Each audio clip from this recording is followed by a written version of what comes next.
So hello everyone, this side CS Siddhant Singh, one of the founder of CS Edge is here to bring a new video on role of company secretary.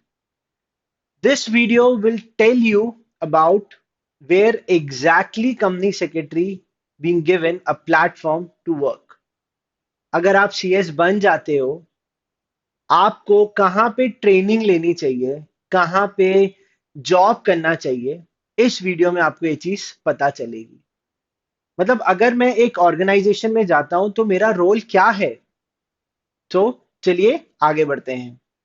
But before moving ahead, there is a question which I want to ask that role होता क्या है। अगर मैं कहीं organisation में जा रहा हूं या मैं कहीं एज अ स्टूडेंट हूं, तो मेरा उस उन लोगों के बीच में उस ऑर्गेनाइजेशन में मेरा रोल है क्या, what I am actually doing. So the question which I am putting in everyone's mind right now is what is your role।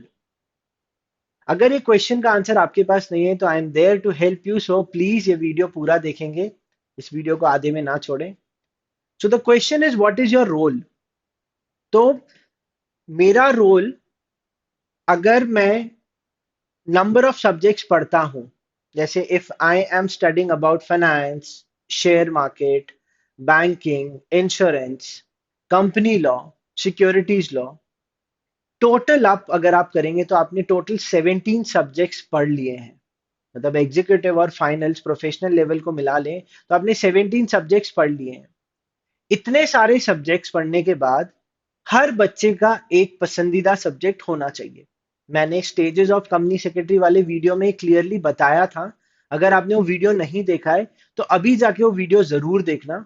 मैंने उसमें क्लियरली बताया कि एक बच्चे का सीएस की पढ़ाई करते टाइम एक सब्जेक्ट की तरफ एक अट्रैक्शन हो जाना चाहिए। There is some liking if I study. Like जब मैं कॉमर्स पढ़ता था कुछ साल पहले, तो मुझे अकाउंट्स बहुत पसंद था। ऐसे ही किसी साइंस के फील्ड के बच्चे को फिजिक्स अच्छा लगता है। तो हम अगर एक पर्टिकुलर सब्जेक्ट पढ़ते हैं तो मैं चाहता हूं कि मुझे वही जॉब करनी है। बट अगर आपको लगता है कि नहीं, सीएस की जर्नी में अब मुझे और नहीं पढ़ना है, तो सीएस की जर्नी आपके लिए फिर नहीं है। क्योंकि आपका रोल ऑर्गेनाइजेशन में तभी डिफाइन हो पाएगा जब आपको कुछ पसंद होगा। Now the next thing which I want to ask is where you want to go। मतलब आप जो आपका रोल डिफाइन हुआ है, लाइक मुझे फाइनेंस पसंद है, ओके इट्स डिफाइन कि मुझे फाइनेंस अच्छा लगता है, मैंने फाइनेंस की पढ़ाई की और सीएस में मुझे जो फाइनेंशियल मार्केट वाला सब्जेक्ट था, फाइनेंशियल मैनेजमेंट वाला, वो अच्छा लगने लगा। तो मैं चाहता हूं कि मैं इसी में जॉब करूंगा। तो रोल डिफाइन हो गया। But the next question is कि आप कहां पे, where where you want to go. तो यही चीज मैंने आपको बताई थी कि ट्रेनिंग स्ट्रक्चर में जो न्यू आईसीएसआई ट्रेनिंग स्ट्रक्चर था, इस पे भी हमने वीडियो बनाया हुआ है। तो आप प्लेलिस्ट पे जाके जरूर देखिएगा उस वीडियो को। उसमें ये मैंने क्लियरली बताया था कि हमको ट्रेनिंग कहाँ करनी चाहिए। ऐसे ही किसी कॉर्पोरेट में जाके ट्रेनिंग नहीं कर लेनी चाहिए कि ठीक है वहां ट्रेनिंग की वैकेंसी निकली और वहां पे स्टाइपेंड मिल रहा है। भाई, training is all about learning. तो मैं किस ऑर्गेनाइजेशन में जाने वाला हूँ, क्या मैं किसी फर्म में जाने वाला हूँ या मैं किसी कंपनी में जाने वाला हूँ या मैं किसी एक ऐसी फर्म में जा रहा हूँ या कोई एक नए स्टार्टअप में जा रहा हूँ, वहां मेरी लर्निंग क्या होगी, where I will be going. तो ये चीज हमको क्लियरली डिफाइन होनी चाहिए, तभी इस वीडियो में आपको मजा आएगा। ठीक है। आईसीएसआई ने हम लोगों के लिए एक रिसर्च करके already role of company secretary का पूरा एक पर्चा चिट्ठा रेडी कर दिया है, और उसी की अवेयरनेस दिलाने के लिए मैं ये वीडियो बना रहा हूं। तो इस अवेयरनेस को स्प्रेड करने में मेरी हेल्प करें। तो प्लीज इस वीडियो को ज्यादा से ज्यादा शेयर करें। आप लोग के कमेंट्स हमको मिल रहे हैं। Please like this video and also forgot not to subscribe it. ठीक है। सो अगर आप देख रहे हैं तो total near about 12 to 13 areas हैं जहां पे कंपनी सेक्रेटरी का रोल रहता है। इस पूरे डायग्राम में अगर आप देख रहे हैं तो ये पूरा 12 टू 13 एरियाज है जहां पे एक सीएस वर्क कर सकता है। So moving ahead, role of company secretary में सबसे पहला जो आप देख रहे हैं, that is the corporate governance and the secretarial activities.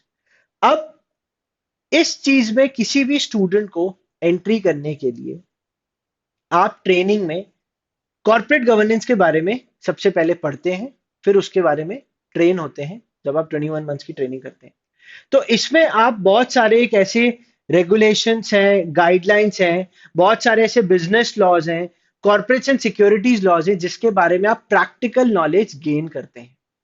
ये एक बहुत ही इंपॉर्टेंट एरिया है, but at times majority of CA students enter into this area only and then they say कि ये बहुत मोनोटोनस हो गया, सीएस का काम जो है वो बहुत रिपीटेटिव है, इसमें कुछ नया नहीं मिल रहा।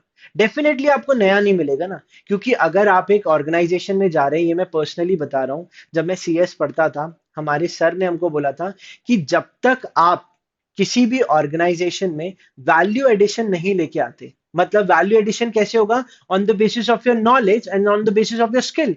भाई आपने 12 to 13 टोटल 17 सब्जेक्ट्स आपने पढ़े हैं and you have knowledge about only one law, which is company law. Why restrict yourself with only company law and enter into the secretarial area? Why? But it's a question. If we have different variants, बहुत सारे areas हैं, तो उस area में हमको definitely जाना चाहिए. Don't restrict yourself to only one area. Now this was only one area जहाँ पे CS काम करता है, ठीक है। तो कॉर्पोरेट सेक्रेटरियल सर्विसेज में आपको क्या आता है कि you talk about the incorporation, you talk about the formation of the company, which is all together a new journey for you people, और ये आनी चाहिए। आप लोग अगर ये देख रहे हैं सीएस जो होता है, अगर आप किसी आपने एक प्रैक्टिसिंग का अपना नंबर लिया हुआ है, पीसीएस अगर आप हैं, तो as per startup India program, जो मेक इन इंडिया प्रोग्राम है हमारे इंडिया का, जो नरेंद्र मोदी जी ने प्रपोज किया हुआ है, तो इसमें स्टार्टअप्स की जितनी भी कंपनीज इनकॉर्पोरेट होती है, फॉर्म होती है, ये कौन कर सकता है? ये सीएस कर सकता है। So it's the biggest role which you will do in your job, and the money is something, it's an advisory fees from your end, आप डेफिनेटली चार्ज कर सकते हैं। बट आप रेस्ट्रिक्ट करते हैं कि नहीं, मैं एक कंपनी में जाके ही एक छोटे से डिपार्टमेंट में एक छोटा सा काम करूंगा and then you ask for money race, ऐसा नहीं होता। आप ही हैं जो आपके प्रोफेशन को आगे बढ़ा रहे हैं, इट्स द कम्युनिटी एंटायरली। अगर आप, मैं आपको एक बहुत अच्छा एग्जांपल बताता हूं कॉर्पोरेट गवर्नेंस से ही रिलेटेड। हमारे लॉ ने बताया गया है, कंपनी लॉ ने, कि अगर आपका 10 करोड़ से ज्यादा का पेड अप कैपिटल है, तो आपको कंपनी सेक्रेटरी रखना कंपलसरी, यस रखना जरूरी है, होना भी चाहिए। तो ये हमारे लिए जॉब अपॉर्चुनिटी है। बट एक प्राइवेट कंपनी में जिसका सिर्फ क्राइटेरिया 10 करोड़ का है, मैं वहां सीएस बन जाऊं और वहां पे काम क्या करूं, मैं बैंक रिकंसिलेशन स्टेटमेंट बनाऊं, बस एक अकाउंटेंट का काम करूं, ये तो एक बीकॉम वाला बच्चा भी कर लेता है, तो सीएस क्यों किया? तो अगर आपको आपका रोल डिफाइंड है, तो ही आप अपने प्रोफेशन को अपनी डिग्री के साथ जस्टिफाई एंड अपनी सैलरी के साथ वैल्यू एडिशन कर सकते हैं।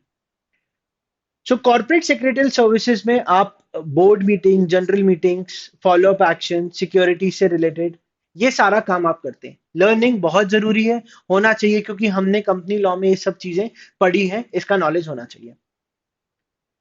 बट मेरे हिसाब से जो एरिया मुझे लगता है एक्सप्लोर करना चाहिए हर एक कंपनी सेक्रेटरी क्वालिफाइड बंदे को, क्या करना चाहिए, that is the SEBI act and the securities regulations act. इसमें सेबी, आपको खुद पता है, एक सबसे बड़ा बोर्ड है। जैसे अगर हम देखते हैं बैंकिंग में, आरबीआई सबसे बड़ा बोर्ड है, it's the father of all banks in India, the central bank RBI. तो सेबी भी सिक्योरिटीज मार्केट का, जहां पे सारे लिस्टेड कंपनीज काम कर रही होती हैं, इट्स द फादर।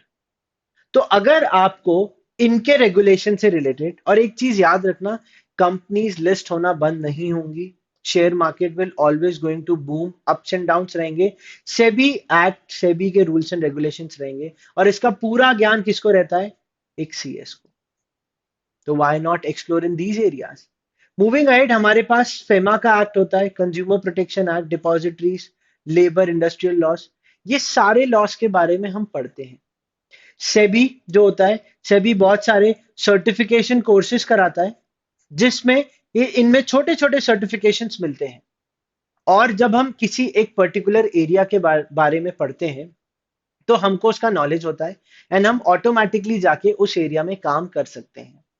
तो this is not a small segment कि मैं सिर्फ और सिर्फ कंपनी लॉ से रिलेटेड काम कर सकता हूं, no, it's a big no.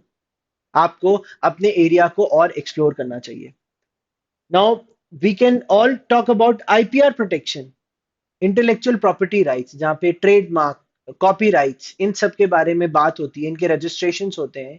ये आप विद इन दी ऑर्गेनाइजेशन अगर आप काम कर रहे हैं और एक पर्टिकुलर डिपार्टमेंट में है जो आईपीआर से रिलेटेड काम करता है, जो लीगल डॉक्यूमेंट्स की ड्राफ्टिंग करता है, तो उन एरियाज में जाके आपको ट्रेनिंग लेनी चाहिए, उन एरियाज में जाके आपको एक्सप्लोर करना चाहिए, वहां पे जॉब अपॉर्चुनिटीज ढूंढनी चाहिए। बट नहीं, हम कंपनी लॉ में ही जॉब ढूंढेंगे, हम एक कंपनी में, प्राइवेट कंपनी के सीएस बन जाएंगे क्योंकि उसका पेड अप कैपिटल था। नो, ऐसा नहीं होना चाहिए। तो आपको इस वीडियो में इन डेप्थ बता रहा हूं मैं कि और कौन से एरियाज हैं। आगे देखते हैं। Now this is very important, जो एक रिप्रेजेंटेशन सर्विस डेवलप्ड हो चुकी है, जिसमें आप अलग अलग बोर्ड जैसे company law board, national company law board, competition commission, securities appellate tribunal, ये वो sorry national company law tribunal, इधर पे आप जो भी डिस्प्यूट्स होते हैं कंपनी के, you make a representation about mergers and amalgamations के बारे में आप जाते हैं, जो अपन ने यहाँ देखा है, स्ट्रैटेजिक अलायंसेस होते हैं, इन सब का अप्रूवल लेने के लिए आपको इन ट्रिब्यूनल्स, इन बोर्ड के पास जाना पड़ता है। पहले प्रोविजंस अलग थे, बट अब प्रोविजंस चेंज होकर एक अपीलेट ट्रिब्यूनल बना दी है। यहाँ पे प्रेजेंटेशन कौन करता है? सिर्फ प्रोफेशनल्स या legal advisers. So why can't you be one of the adviser into this segment? आप इंसॉल्वेंसी ट्रिब्यूनल्स के पास जाते हैं, इंसॉल्वेंसी बैंकरप्सी कोड आ गया है, इसके बारे में सर्टिफाइड कोर्सेज इंस्टीट्यूट कराता है। तो इस एरिया को एक्सप्लोर करना चाहिए। आपके प्रोफेशनल लेवल पे इसके एडिशनल पेपर्स भी हैं जहाँ पे बच्चे इसके बारे में पढ़ते हैं। तो जब हम पढ़ते हैं तो हमको ऑटोमेटिकली समझ आता है। बहुत सारे ऐसे कॉमर्स के बच्चे कभी कभी बोलते हैं सर हमको अकाउंट्स नहीं पसंद पर बिजनेस स्टडीज पसंद है। So yes, you must enter into business administration. तो अगर मुझे कंज्यूमर फोरम्स और competition commission, national company law tribunal के बारे में पढ़ना अच्छा लगता है, तो मुझे इसमें काम भी करना अच्छा लगेगा। तो मेरा रोल क्लियरली डिफाइन हो रहा है। यस। फिर टैक्स ट्रिब्यूनल्स होते हैं जहाँ पे टैक्सेशन से रिलेटेड डिस्प्यूट्स सेटल किए जाते हैं, वहां पे जज होते हैं, एंड उधर पे प्रेजेंटेशन डॉक्यूमेंट्स की ड्राफ्टिंग कौन करता है? सीएस। ये पर तभी कोई बच्चा कर पाएगा जब उसने इन एरियाज में ट्रेनिंग या नॉलेज या एक्सपीरियंस लिया होगा। ये ऐसे ही चल फिर के आपके पास नहीं आएगा। भाई अगर मैं यहाँ सीएस नहीं होता, मैं यहाँ फिफ्थ क्लास फोर्थ क्लास का बच्चा बैठा होता और मैं आपको बताता कि सीएस ऐसा है, तो कोई भी मेरे वीडियोस नहीं देखता। तो दैट्स अ जेन्युइन थिंग कि आपको भी जॉब अपॉर्चुनिटीज, आपको भी रोल डिफाइन तभी क्लियरली मिलेगा जब आप इन एरियाज के बारे में एक्सपीरियंस लेंगे, आप इसके बारे में जब नॉलेज लेंगे और जब आप इंटरव्यू क्रैक करेंगे, तभी तो आपको वहां पे ग्रीट किया जाएगा, तभी तो आपका रोल क्लियरली डिफाइंड होगा। आगे देखते हैं अपन वीडियो में। इसको ये मेरा सबसे इंटरेस्टिंग पोर्शन है, बिकॉज यहाँ पे फाइनेंस के बारे में बात हो रही है, and financial market is something which I very like. तो अपन इसमें बात करते हैं। This talks about, this is one of the very important area जहाँ पे हम पब्लिक इशू लिस्टिंग और सिक्योरिटीज मैनेजमेंट के बारे में एक्सप्लोर कर सकते हैं। सो इधर पे क्या होता है, दैट इज अगर कोई भी कंपनी नया इशू लाने वाली है, या ऑलरेडी कंपनी इशू ला चुकी है, या कोई नया राइट्स इशू लाने वाली है एग्जिस्टिंग कंपनी, तो उनके जितने भी डॉक्यूमेंटेशन की ड्राफ्टिंग होती है उसके बारे में इन डेप्थ नॉलेज आपको है एज अ सीएस, बट आप ये काम नहीं करना चाहते। क्यों नहीं? ये वाला एरिया क्यों अनएक्सप्लोर्ड है? यहाँ पे बहुत कम लोग हैं जो जॉब कर रहे हैं मर्चेंट बैंकिंग फर्म्स में। Why people don't apply into merchant banking firms? Investment banking में क्यों इंटरव्यू नहीं देते? अगर वो ऑर्गेनाइजेशन आपको वैल्यू नहीं कर रहा है, ठीक है, if salary would have been the issue, change the organisation, go to an organisation which values you. Yes, there are organisation which actually value company secretary as a profession, so why not explore in these area? यहाँ पे securities list होती है, D list होती है, मतलब आप मानिए आप एक ऑर्गेनाइजेशन में है जो आईपीओ और प्रोस्पेक्टस ड्राफ्टिंग वगैरह और आईपीओ इशू के बारे में बातें करते हैं, and उनके प्रोसेस को पूरा फॉलो कराते हैं द मर्चेंट बैंकिंग फर्म्स। और अगर आप वहां पे इंटर्नशिप करते हो और उनके कम से कम 100-200 क्लाइंट है, तो सोचिए कि इन छोटे छोटे इश्यूज में, मींस पब्लिक इश्यूज में, आप कितना इन डेप्थ सीख सकते हैं। I know the work is very tedious, but the learning is very good.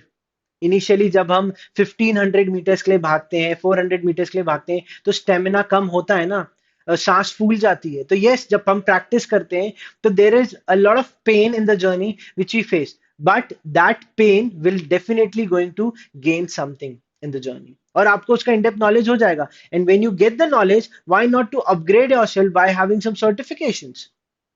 So they also talk about the raising of funds from the international market. मतलब अगर हम international market में जाते हैं जहाँ पे हम एफडीआई के बारे में बात करेंगे, फॉरेन डायरेक्ट इन्वेस्टमेंट जो होता है, बाहर से पैसा इंडिया में आ रहा है, आत्मनिर्भर भारत बन रहा है, तो इसका एडवाइजरी सर्विस कौन दे सकता है? एक क्वालिफाइड सीएस दे सकता है, क्योंकि उसने पढ़ा है इसके बारे में. तो ये बहुत ही इंटरेस्टिंग एरिया है जो एक्सप्लोर करा जा सकता है, जहाँ पे आपके रोल डिफाइंड है, हम काम करते हैं. तो talk to those people who are into that journey and understand what work they have done. अगर उनका काम आपको अपीलिंग कर लगता है तो डेफिनेटली आपको भी उस रास्ते में बढ़ना चाहिए. और अगर अपीलिंग नहीं लगता तो टॉक टू द पीपल जो दूसरे सेगमेंट में काम करें, जो मैंने इस वीडियो में बताएंगे अलग अलग सेगमेंट्स के बारे में. फिर एक आर्बिट्रेशन एंड कंसिलिएशन सर्विसेज होती हैं, जहां पे देर आर सर्टेन डिस्प्यूट्स जो कोर्ट तक नहीं जाती और वो उसमें नेगोशिएशंस होते हैं and people make a discussion between the parties. तो ये नेगोशिएशन कौन कराता है? सीएसई तो कराता है. तो हमारी ट्रेनिंग ड्यूरेशन में there were no such in depth explanation about these areas. तो आपके सिद्धांत सर ने प्रैक्टिकल एक्सपीरियंस लेके ही तो आप लोग की हेल्प कर रहे हैं, आपको इन सारी चीजों के बारे में अवेयर करने हैं. तो इस वीडियो को ज्यादा से ज्यादा शेयर करें सब लोगों के बीच में, ताकि ये हर उस बच्चे तक, हर उस प्रोफेशनल तक पहुंचे जो सीएस प्रोफेशन को एक्चुअली आगे बढ़ाना चाहता है और वैल्यू एडिशन दे रहा है. Now next is the take over code and the insider trading. इसमें टेक ओवर रेगुलेशंस होते हैं, आप लोग ये पढ़ चुके हैं. टेक ओवर रेगुलेशंस मतलब एक कंपनी दूसरी कंपनी को टेक ओवर कर लेती है, लाइक फ्लिपकार्ट ने मिंत्रा को टेक ओवर कर लिया था. तो ऐसे बहुत सारी कंपनीज है, जोमेटो ने और भी जितनी फूड डिलीवरी एजेंसीज थी उनको टेक ओवर कर लिया. तो टेक ओवर कोड के बारे में आप लोग पढ़ते हैं. तो जब हमने पढ़ा है और इसमें हमने इंटर्नशिप करी है तो हमें जॉब नहीं मिल सकती क्या? इतने बड़े बड़े स्टार्टअप्स में जब जॉब मिलेगी तो will money will be a small criteria for you? No, I would say money criteria रहेगा ही नहीं. यहाँ पे आपका एक्सपीरियंस, आपका नॉलेज, आपकी understanding about the rules and regulation वो डेफिनेटली रहेगा. तो it's one of the area जहाँ पे आपको एक्सप्लोर करना चाहिए. Next is the security compliances. यहाँ पे प्रैक्टिसिंग कंपनी सेक्रेटरीज के लिए बहुत अच्छा एरिया रहता है, जो सोचते हैं कि नहीं sir, I want to be an entrepreneur, I want to start my own journey. So you can be a PCS. Yes, we have discuss कि आप खुद का एक फर्म ओपन कर सकते हैं. Don't be a CS, B a PCS. तो आप इंटरनल ऑडिट करा सकते हैं. You can go for audit for other companies like secretarial audit areas में आप जा सकते हैं, जहाँ पे आप अलग अलग एरियाज में एक्सप्लोर कर सकते हैं. सेक्रेटरियल ऑडिट एक बहुत ही बड़ा एरिया है जो अनएक्सप्लोर्ड है, अभी भी उसमें प्रैक्टिसिंग कंपनी सेक्रेटरीज एंटर हो रहे हैं. एंड जब आप सेक्रेटरियल ऑडिट की फीस के बारे में सर्च करेंगे तो definitely you will be like surprise कि wow, CS can earn so much of money. So now here we are not talking about earning money, we are talking about कि कौन से ऐसे एरियाज हैं जो जिनके बारे में हमको ज्यादा पता नहीं है. जैसे डिपॉजिटरी पार्टिसिपेंट्स है. डिपॉजिटरी पार्टिसिपेंट्स कौन से? एनएसडीएल है, सीडीएसएल है. ये आपके कुछ सर्टिफिकेशन कोर्सेज कराते हैं. इन सर्टिफिकेशन का नॉलेज लेके इंटरनल ऑडिट के बारे में, स्टॉक ब्रोकर्स के बारे में, जहां हम रजिस्ट्रार ट्रांसफर एजेंट्स के बारे में पढ़ते हैं, ये लोग सर्टिफिकेशन जो कराते हैं उनके बारे में अगर इन डेप्थ नॉलेज होगा तो हम ऑटोमेटिकली सिक्योरिटीज मार्केट में रास्ता बना लेंगे. तो ये बहुत ही अच्छी चीज है. इसमें बहुत सारे लिस्टिंग अग्रीमेंट्स होते हैं जहाँ पे डेट सिक्योरिटीज और आईडीआरस और डिफरेंट अग्रीमेंट्स के बारे में डिस्कशन होता है. इसका भी इन डेप्थ नॉलेज सीएस को होता है. ये भी एक एरिया है जहाँ पे आप जॉब कर सकते हो. जॉब नहीं तो एटलीस्ट ट्रेनिंग तो कर सकते हो. अगर आपने ट्रेनिंग कर ली और आपको पसंद आ गया तो why not to explore that area. Now this is very important, जहाँ पे आप लोग को प्रोफेशनल प्रोग्राम में एक बैंकिंग एरिया भी ओपन हो चुका है, जहाँ पे आप बैंक से रिलेटेड चीजें पढ़ते हो, ओपन बुक एग्जाम देते हो. तो जब आप उसके बारे में पढ़ते हो तो ऑटोमेटिकली इन चीजों के बारे में आपको नॉलेज हो जाता है. Now there are certain search reports which banking areas में, जब आप किसी कंपनी के लिए लोन सैंक्शन करते हैं तो उसके लिए एक सर्च रिपोर्ट पूरी क्लियरली बनती है. वो सर्च रिपोर्ट के बारे में आप इन डेप्थ नॉलेज रखते हैं, उसकी मेकिंग में जरूर हेल्प कर सकते हैं, अपनी एक्सपर्टीज दे सकते हैं. फिर आप फाइनेंसिंग एंड अकाउंटिंग सर्विसेज दे सकते हैं, जहाँ पे आप फाइनेंशियल स्टेटमेंट्स, अकाउंटिंग के बारे में डिस्कशन होता है.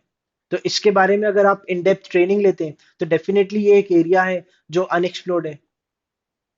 देन अगर आप बिजनेस में मर्जर्स एक्विजिशन में जाना चाहते हैं तो this is again one of the area जिसमें सर्विसेज में आप क्लियरली इन डेप्थ वर्क कर सकते हैं, ट्रेनिंग कर सकते हैं.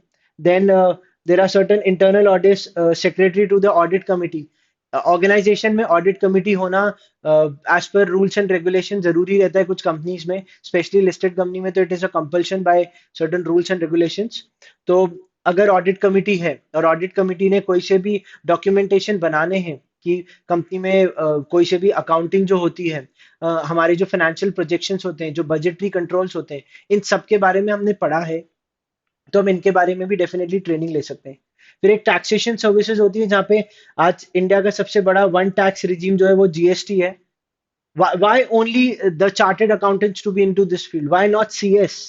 CS क्यों नहीं जा सकते इस एरिया में? CS कुछ बहुत अच्छा काम कर रहे हैं जीएसटी कंसल्टेंसी में। मैं आपको बता रहा हूँ, मान लीजिए कि एक कंपनी है जो 100 करोड़ का टर्नओवर है उसका, और may be more than that, और आपने इनके जीएसटी फाइलिंग्स में इन लोग का नियर अबाउट 1 करोड़ का जीएसटी आपने इनका सेव करा दिया विथ योर ओन एक्सपर्टीज। आपने उनको क्लियरली बताया कि आपके एक्सपेंसेस को कैसे मैनेज करना है, आपको आईजीएसटी, सीजीएसटी और एसजीएसटी के बारे में आपको जो नॉलेज है उसके बारे में आप सॉरी क्लियरली बता सकते हैं। तो अगर आपने उनका 1 करोड़ का जीएसटी बचा लिया, और अगर मान लीजिए आपने इसका कुछ 1 to 5% का कमीशन ले लिया, वन टाइम 1 to 5% कमीशन, मतलब नियर अबाउट आप इसका 5 लाख रुपए तक, अप टू 5 लाख रुपीज तक अर्न कर सकते हो। मतलब आपने किसी का टैक्स बचाया तो डेफिनेटली वो आपको कमीशन दे सकता है। So this is again an area जहाँ पे आप जीएसटी के बारे में इन डेप्थ नॉलेज दे सकते हो। तो then you must get your training into GST, जाना चाहिए। देन डिफरेंट टैक्स अथॉरिटीज के सामने रिप्रेजेंटेशन करता है, कौन करता है? सीएस करता है। So this is again an umbrella thing. हम धीमे धीमे बात कर रहे थे, पिछले जितने भी वीडियोस हैं वहां पे सिद्धांत सर ने बोला सर अम्ब्रेला नॉलेज, ये है अम्ब्रेला नॉलेज, इसमें पूरा अम्ब्रेला ज्ञान दिया गया है। एंड फाइनली जो हमारा ये एक इंटरनेशनल ट्रेड है जहाँ डब्ल्यूटीओ सर्विसेज के बारे में होता है, जहाँ हम डिफरेंट अग्रीमेंट्स को ड्राफ्ट करते हैं, intellectual property licensing, foreign trade policy, EXIM policy, export import policy के बारे में डिस्कस करते हैं। Then there are certain agreements with the world trade organisations, मतलब वर्ल्ड लेवल पे जो ऑर्गेनाइजेशंस हैं जो ट्रेड कर रहे हैं इंडिया के साथ, आप लोग उनके अग्रीमेंट्स, उनके आईपीआर, उनके ट्रेडमार्क से रिलेटेड डिस्कशन करते हैं। तो ये खुद में एक बहुत बड़ा पिलर है। सो मैं आप लोगों को इस वीडियो में यही चीज बताना चाहता था कि सिर्फ और सिर्फ कंपनी लॉ ही एक एरिया नहीं है एक्सप्लोर करने का। There are so many laws, so many areas.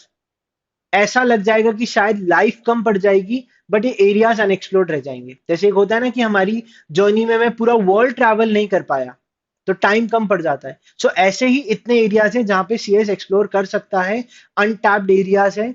तो why not to make a first mover advantage in those areas. So I believe by the end of this video आप लोगों ने role of company secretary clearly समझ लिया होगा। Description में मैंने आपको इस रोल का एक पीडीएफ प्रोवाइड किया गया जो हमारे इंस्टीट्यूट ने दिया है, तो आप लोग वो पीडीएफ वहां से डाउनलोड करके और समझ सकते हैं कि कौन से एरियाज हैं जहाँ पे रोल डिफाइंड है सीएस के। इसी का ही पूरा पीडीएफ दिया गया है। एंड आप लोग प्लीज कमेंट सेक्शन में बताइएगा कि अगर आपने कोई सा ऐसा रोल डिफाइन किया था और अगर वो रोल आपको नहीं पसंद आया and you are still confuse about the roles, so please tell me in the comment section, and we are there always to spread awareness and help you. Thank you watching our video. Thank you so much. Take care. Bye bye.